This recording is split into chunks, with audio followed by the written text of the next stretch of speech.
బంగ్లాదేశ్లో మరోసారి ఉద్రిక్త పరిస్థితులు చోటు చేసుకునే అవకాశం కనిపిస్తుంది.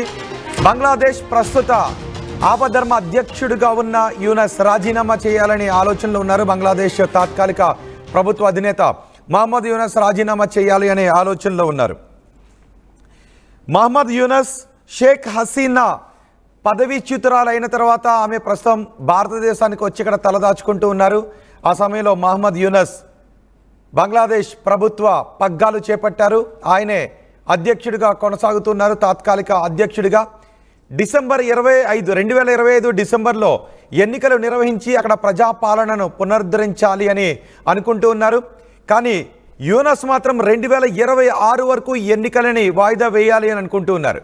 ఈ నేపథ్యంలో బంగ్లాదేశ్లో ఉన్న వివిధ రాజకీయ పార్టీలకు యూనస్కు మధ్య విభేదాలు తలెత్తుతున్నాయి. అంతేకాదు ఆర్మీ చీఫ్ జనరల్ వకార్కి యూనస్కి మధ్య కూడా విభేదాలు తలెత్తుతున్నాయి. దీంతో యూనస్ ఇప్పుడు రాజీనామా చేయాలి అనే ఆలోచనలో ఉన్నట్టుగా తెలుస్తోంది. బంగ్లాదేశ్ రాజకీయాల్లో యూనస్ రాజీనామా వార్త సంచలనంగా మారింది. బంగ్లాదేశ్లోని అన్ని రాజకీయ పార్టీల మధ్య సఖ్యత లేదు అంటూ ప్రచారం జరుగుతోంది. కొద్ది రోజులుగా యూనస్ ఆర్మీ చీఫ్ వకార్ మధ్య కోల్డ్ వార్ నడుస్తోంది. నిజానికి మామూలుగా డిసెంబర్ 2025 లోపు, ఈ ఏడాది డిసెంబర్ లోపు అక్కడ ఎన్నికలు నిర్వహించాలి. కానీ కొన్ని సంస్కరణలు పూర్తయ్యేంత వరకు ఎన్నికలు వద్దు అని యూనస్ అంటూ ఉన్నాడు.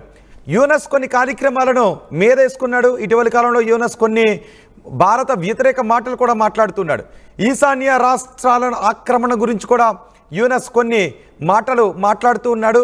నిజానికి ఒక నోబెల్ శాంతి బహుమతి గ్రహీతగా మాట్లాడడం లేదు యూనస్, ఒక మత పిచ్చి పట్టినటువంటి వ్యక్తిలాగా యూనస్ మాట్లాడుతూ ఉన్నాడు.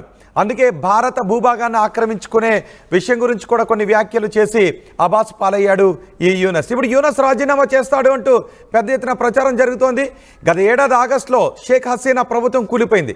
దాదాపు ఏడాది కావస్తున్న ఎన్నికలు నిర్వహించుకోవడంలో వెనుకబడి ఉండటంతో విమర్శలు వ్యక్తమవుతున్నాయి. అయితే 2026 వరకు ఎన్నికలు నిర్వహించకూడదు అని యూనస్ అనుకుంటూ ఉన్నాడు.